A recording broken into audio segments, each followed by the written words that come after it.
తులసి చెట్టు మారే స్థితిని బట్టి ఆ ఇంట్లో ఏం జరుగుతుందో ముందే చెప్పవచ్చట.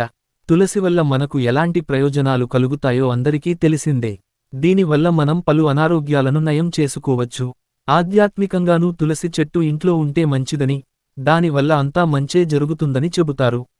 అయితే ఇంట్లో ఉన్న తులసి చెట్టు అప్పుడప్పుడు పలు కారణాల వల్ల తన సహజ రంగును కోల్పోవడమో లేదంటే ఉన్నట్టుండి ఆకులు సడన్గా ఎండిపోవడమో, రాలడమో ఇలా భౌతికంగా అనేక రకాలుగా ఆ చెట్టు మార్పులు చెందుతుందట. దీంతో ఆ ఇంట్లో ఉండేవారికి భవిష్యత్తులో ఏం జరుగుతుందో ఇట్టే తెలుసుకోవచ్చట.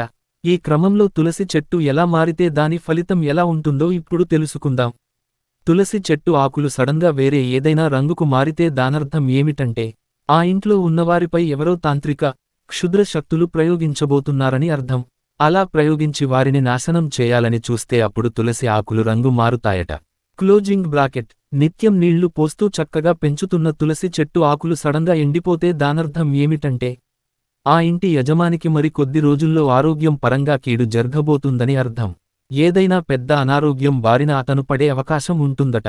Closing bracket. తులసి చెట్టుకు ఒకవేళ నీళ్లు పోయకున్నా బాగా పచ్చగా, ఏపుగా పెరుగుతుంటే, అప్పుడు ఆ ఇంట్లో ఉన్నవారందరికీ అదృష్టం కలసి రాబోతుందని అర్థం. భవిష్యత్తులో అలాంటి వారికి సంపద బాగా వస్తుందట. తులసి చెట్టును ఉంచిన కుండీలో దానంతట అదే మరో తులసి మొక్క పుట్టుకు వస్తే, ఆ ఇంట్లో వారికి కెరీర్ పరంగా మంచి జరుగుతుందట. అనుకున్న గోల్స్ సాధిస్తారట. Closing bracket. తులసి చెట్టు ఏదైనా కారణాల వల్ల ఎండిపోతే వెంటనే దానికి నీళ్లు పోసి మళ్లీ పచ్చగా ఎదిగే వరకు జాగ్రత్తగా పెంచాలట. అలా చేయకపోతే మంచి జరగదట. తులసి చెట్టు పచ్చగా ఉన్న ఇంట్లో ఎల్లప్పుడూ సుఖ సంతోషాలు వెల్లివిరుస్తాయట. అలాంటి వారికి ఎలాంటి సమస్యలు రావట. ఓం నమః శివాయ. స్వస్తి. లోకా సమస్తా సుఖినో భవంతు.